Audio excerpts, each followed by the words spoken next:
Hey, what's up everybody? I'm James. Welcome back to Blue Dog Reptiles. Now today what the video that we're doing is actually on something, if you've been in my store, you actually know what lives in here. And I'm not talking about the fish. This is essentially a big paludarium, and it actually is home to our mangrove monitor here. She loves being able to swim around, and on the surprise occasion, she's actually caught a couple of fish. She normally perches up here and then we'll wait for the fish to get fed and then she'll dive bomb them. She's caught a couple of Daniels, but today again with us we have Jace. Now we did a video on YouTube on my Blue Dog Aquatics page back in the very beginning on this exact mangrove monitor. And obviously, you know, through knowledge and research and everything, I'd like to do a more updated one. And Jace here works with monitors, and so he's actually very knowledgeable in the monitors themselves. So, Chase, without further ado, if you would like to tell us a little bit about the mangrove monitor species. So, mangrove monitors belong to the Indicus complex, so they are a species of arboreal and aquatic monitors. Pretty much everything in the Indicus complex has really sharp claws, but is also able to swim very adequately. They are mainly primary food source would be stuff like small birds and native fish to where they live, things like that. And then they're also kept semi-aquatic, or I'd say the aquatic ratio of what you want to keep animals like this is about 60-40, 70-30 type of stuff, which is one of the things we're going to be redoing this enclosure to better suit her needs long term. She is for sale though, if anybody wants her. If you also notice, the reason, and don't worry about how he's actually holding her. He's doing this, A, because anytime you grab a mangrove, they like to poop everywhere. And then B, he's gently holding her around the neck in case she were to decide to try to turn and bite. I mean, the way her head's positioned right now, she could if she still wanted to. But the biggest thing, like he mentioned, she has very sharp claws. And even if they don't want to and you're just handling them, they can still tear you up. So, and the fact that, I mean, look at them daggers. So just imagine that running up your chest or up your arm. She's like, what's going on? I'm on TV. But yeah, like he said, she's aquatic. She's semi-aquatic. That's why we have the branches coming out. That's also, and as you can see, yeah, she's repositioning and she's tearing him up. We can actually let her go back in here. And we can keep talking about her. That way we don't stress her out. We wanted to bring her out. That way we could do a health check on her, make sure that she's doing good. She's weighing the proper weight. Her nails, she doesn't have any stuck shed. Because even though they're in the water a lot, they may still get stuck shed. So it's definitely something that you still want to check on.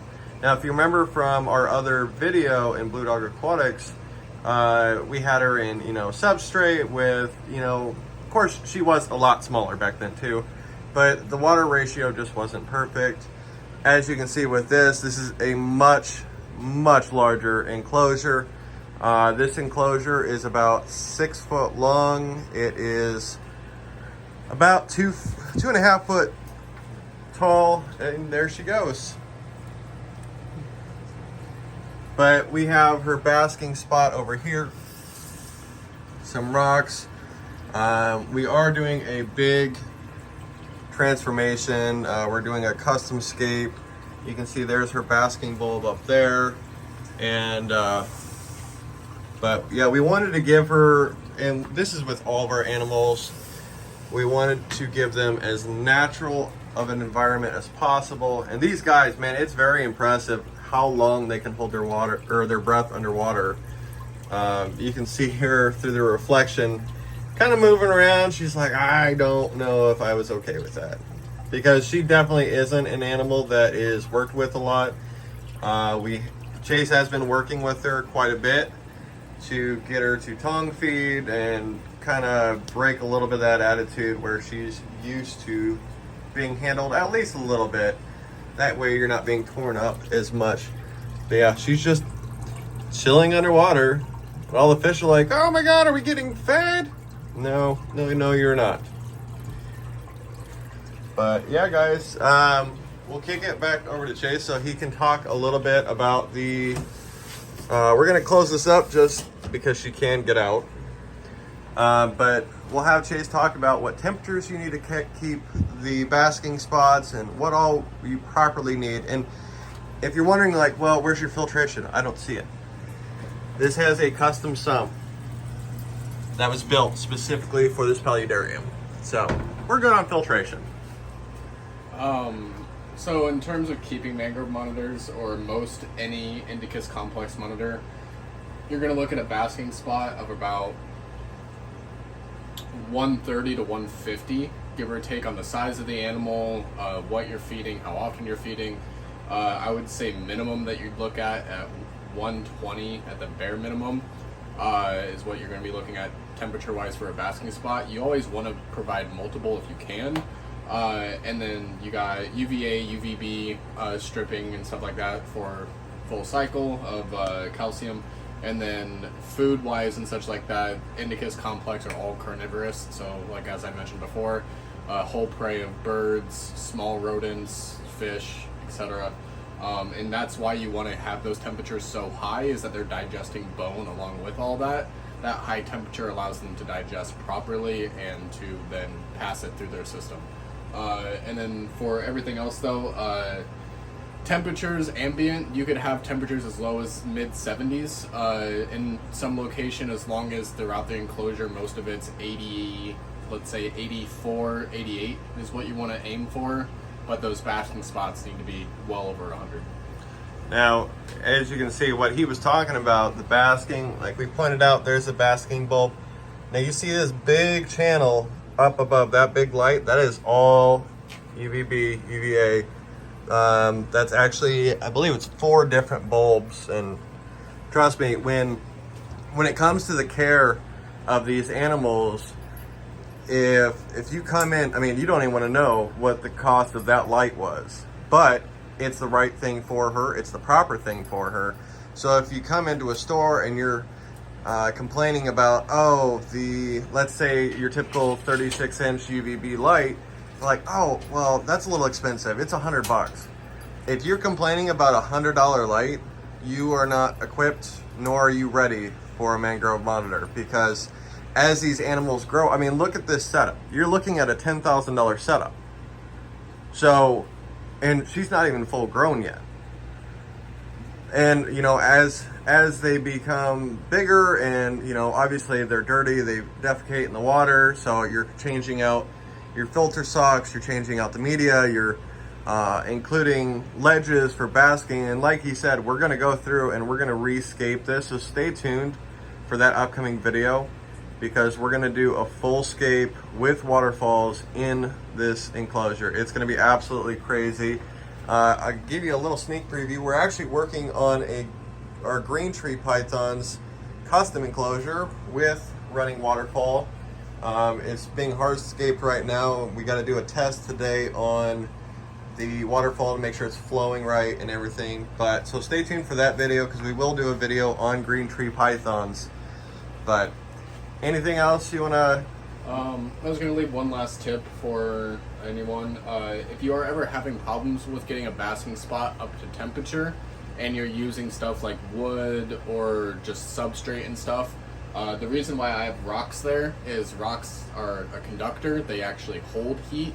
So what may be about 105 to 110 degrees on a piece of wood, if you put rocks under it instead, that may be what pushes it to that 120, 130 point, where you're going to start seeing better results. So always try rocks for your basking spots as well. You'll have a lot better outcome with that. Yeah, absolutely. I mean, you got to make sure that these temperatures are correct for these animals. Now, on a scale of 1 to 10, how 1 being super, super easy, pick this gecko, and 10 being, I got an angry crocodile monitor, what would you rate the Mangrove monitor as far as husbandry, care? For someone that's for someone that is readily equipped and knowledgeable, Mangrove monitors are like a 6. Okay. For someone that's just getting into this hobby that still doesn't fully understand how maybe humidity fully works or how to adjust certain things, this animal's going to be a nightmare. It's going to be, regardless, every monitor in the Indicus complex is going to be pretty much a 9 or a 10 on that scale, just really, really difficult to handle. They don't tame down super easy. They don't always have the best results for the first 6 or so months, and that can be very aggravating for new people. But they are some of the most rewarding animals to work with if you're determined to work with monitor lizards. Don't let that sway you from doing so. If you're passionate and willing to work with animals that could potentially very seriously injure you, but are willing to take those steps and learn how to do it, a beginner can turn into a great keeper in a matter of months if you're willing to take the time to really understand and learn the animal first. And I'll tell you what, Jace is actually very new to the Blue Dog family here, and just in the time that he's been here, he's been working with a lot of our more timid animals that aren't used to being handled, and he's actually been working with the Mangrove here. Real quick, actually, you know, it's funny, I've actually had her for almost a year, and she doesn't have a name. And people ask me that because I actually named quite a few of our animals, and so if you have a name that you think that she should get, please leave us a comment down below and give us some suggestions. And as always, guys, please consider subscribing. I hope you enjoyed this. This channel is all about education and bringing awareness to the different variations of animals so that they have the best life possible.